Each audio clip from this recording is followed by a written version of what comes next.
welcome to Mari's View. I wanted to talk about this book, Love 101 by Peter McWilliams. I'm only on page 30. I love this book. It's about loving yourself, pretty much. It's about self-preservation, which is the opposite of self-sabotage. I can honestly say from reading the first 29 pages that this book is showing me or convincing me that I never loved anyone that I was in a relationship with, and they never loved me. And I thought that I loved them, but I'm like 90% sure that I didn't. It was more of infatuation. The idea of the person, the idea of who that person could be, not who they were in the relationship. And it was like an illusion. A very long 16 years of dating and being in and out of relationships. And if I'm looking around, you see me looking around, it's because I'm in my son's therapy, and I'm just making sure that she doesn't come out and if she needs me. Falling in love is something that was talked about in the book straight from the rip. It's comparing the romantic idea of love, which is like Western, the westernized idea of love, like the Disney movies, and how they programmed us at a young age to believe that falling in love was a certain way, or love was a certain way, I'll say, and love is a certain thing and it happens a certain way, and this is how it is and this is how it's always going to be. And it compares that, he compares that to actual love for yourself, which is self-love. He says in the book, self-love versus romantic love. And self-love is literally just self-preservation and taking care. As he would say, I'll quote him from the book, love is taking care of with regular intervals of taking good care of and occasional splurges of pampering. So it is just making sure you take care of yourself first and foremost before anything, so that you can take care of others, or you can help others and not be giving from an empty cup. I really love this book, and I'm not even halfway through it. It's so raw, no sugarcoating anything. It's pretty much telling you that the idea that and I knew this already, it's just the way that it's written is what I really enjoy. But the idea I'm getting from this book, from the first 29 pages, is falling in love is an illusion. You don't fall in love. You can grow to love someone, but you cannot fall in love with someone. That's delusional. Because if you're falling, I think he says in the book, if you're falling, eventually you're going to hit something, if that makes sense, or you're going to hit the ground. I'm sure the girlies can vouch for that fact. Like, every time you fall in love with someone, quote unquote, it winds up to shit. It winds up not being what you thought it was going to be. And Shira talks about this a lot when she says, you don't fall in love, that's delusional. You don't fall in love with someone that's done nothing for you. And it's not about the money, it's not about it's not about that, but relationships are transactional. And there's no such thing as unconditional love in a relationship.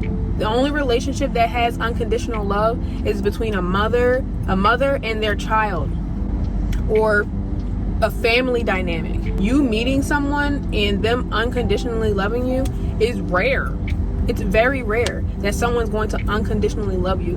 And that also depends on what your idea of what love is. And I'm starting to believe that love is transactional. It's not just about the money. It's about doing for the other person, making sure the other person is taken care of.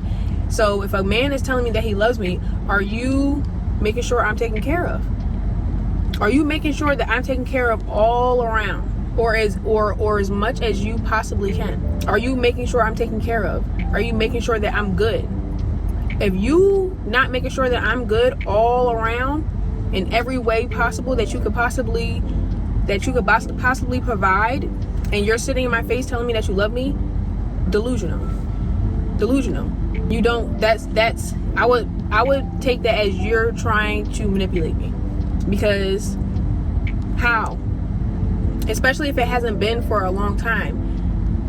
And growing in love, I'm starting to believe that a year is not long enough to tell somebody that you love them.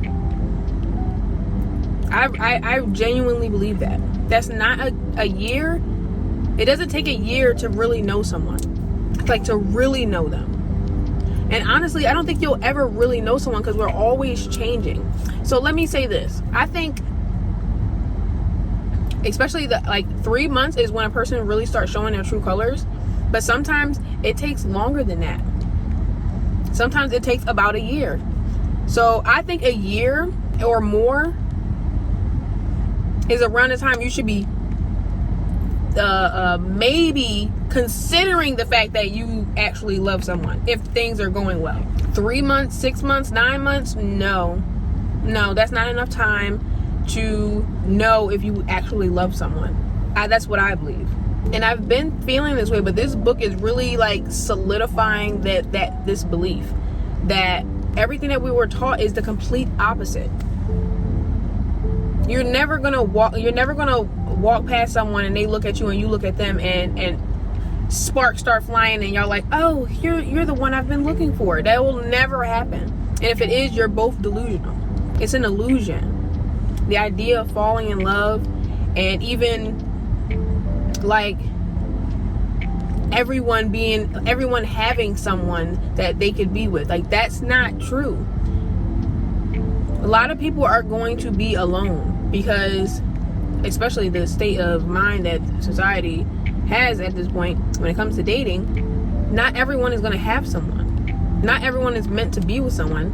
Not everyone is meant to, especially because the way that most people think. I was watching a video on Tracy Ellis Ross. She was saying that she was saying that love is not chemistry, and that's what drove a lot of, or the majority of my serious relationships, chemistry. And I believe that chemistry is what kept us going. We had great chemistry, and I thought that was love. But she was saying how chemistry is not love, and sometimes love doesn't have chemistry. Like, you could be with someone and not have a lot of chemistry with them, but you can still love them. And she was talking about how she wants both, and I agree. I want both. I want to be able to love you and have chemistry with you. I'm just really changing. My mind has been changing a lot when it comes to the idea of what love is and what it's supposed to look like. And it's becoming the complete opposite of what I've been thinking it is for the past 16 years. I used to think that love was just giving yourself to someone, giving your all to someone, and doing everything you can for that person and receiving it back. But the problem was with me is that I would just give and give and give and give and give, and I would just take crumbs. Yeah, I would complain about it eventually, but I shouldn't have been in the situation in the first place. Because anyway, I'm starting to believe that the women like Shira that tell you, like, if a man's not doing anything for you, then there's no way that he could possibly love you. It's not about the money. It's just the principle. It's like, if self-love requires me to love myself and take care of myself, how could you tell me that you love me if you don't take care of me? Especially as a woman or as a man, how are you going to tell me that you love me but you don't do nothing for me? That doesn't make any sense. If I was to say, do you love yourself, and in what ways do you love yourself, and you start describing how you take care of yourself, then it's like, okay, then if that's what love is, then, and you saying you love me, then you should be taking care of me. You should be making sure that I am taken care of as a woman, as your woman. So yeah, I'm not gonna keep going. I'm just like kind of like going off the top of my head right now. I just wanted to let this out.